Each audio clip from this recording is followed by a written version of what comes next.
लोकसभा चुनाव के दूसरे चरण से पहले नेताओं के बयानों के सिलसिले लगातार जारी है और इस कड़ी में कैबिनेट मंत्री मदन दिलावर ने यूसीसी यानी सामान्य नागरिक संहिता को लेकर बड़ा बयान दिया। मीडिया से बातचीत के दौरान मंत्री ने कहा कि देश भर में यूनिफॉर्म सिविल कोड लागू होना तय है। इसके बाद किसी भी शख्स के लिए 4 महिलाओं से शादी करना और 25 बच्चे पैदा करना मुश्किल हो जाएगा। इसके साथ ही उसे सरकारी योजनाओं का लाभ भी नहीं मिलेगा। प्रदेश के शिक्षा मंत्री ने कहा था कि इस चुनाव के बाद देश में समान नागरिक संहिता लागू हो जाएगी और इस मौके पर संवाददाता सम्मेलन को संबोधित करते हुए दिलावर ने यह भी कहा कि कांग्रेस दुनिया की सबसे भ्रष्ट पार्टी है। भ्रष्टाचार को लेकर कांग्रेस पर निशाना साधते हुए दिलावर ने आरोप लगाया कि केंद्र में रहते हुए अपनी सरकार के दौरान पार्टी हर साल लोगों को लगभग 25 लाख करोड़ रुपए अवैध रूप से हड़प लेती थी। इस मौके पर उन्होंने मोदी सरकार की तारीफ करते हुए कहा कि कांग्रेस सरकार की तुलना में केंद्र की भाजपा सरकार के दौरान जो है टैक्स संग्रह बढ़ा है।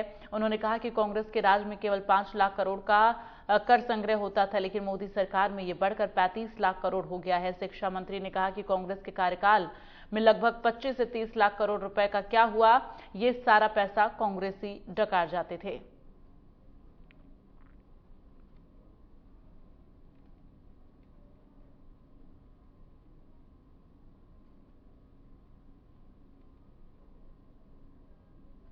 तो लोकसभा चुनाव के दूसरे चरण से पहले नेताओं के बयानों का सिलसिला लगातार जारी है। इस कड़ी में कैबिनेट मंत्री मदन दिलावर ने यूसीसी यानी सामान्य नागरिक संहिता को लेकर बड़ा बयान दिया। मीडिया से बातचीत के दौरान मंत्री ने कहा देश भर में यूनिफॉर्म सिविल कोड लागू होना तय है। इसके बाद किसी भी शख्स के लिए 4 महिलाओं से शादी करना, 25 बच्चे पैदा करना मुश्किल हो जाएगा।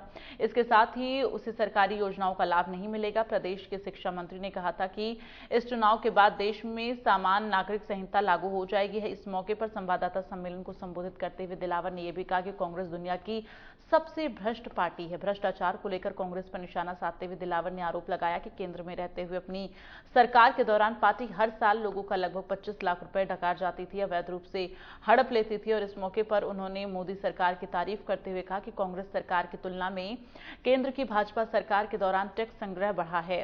उन्होंने कहा कि कांग्रेस के राज में केवल 5 लाख करोड़ का कर संग्रह होता था, लेकिन मोदी सरकार में यह बढ़कर 35 लाख करोड़ रुपए हो गया है। शिक्षा मंत्री ने कहा कांग्रेस के कार्यकाल में लगभग 25 से 30 लाख करोड़ रुपए का क्या हुआ, ये सारा पैसा कांग्रेसी डकार जाते थे।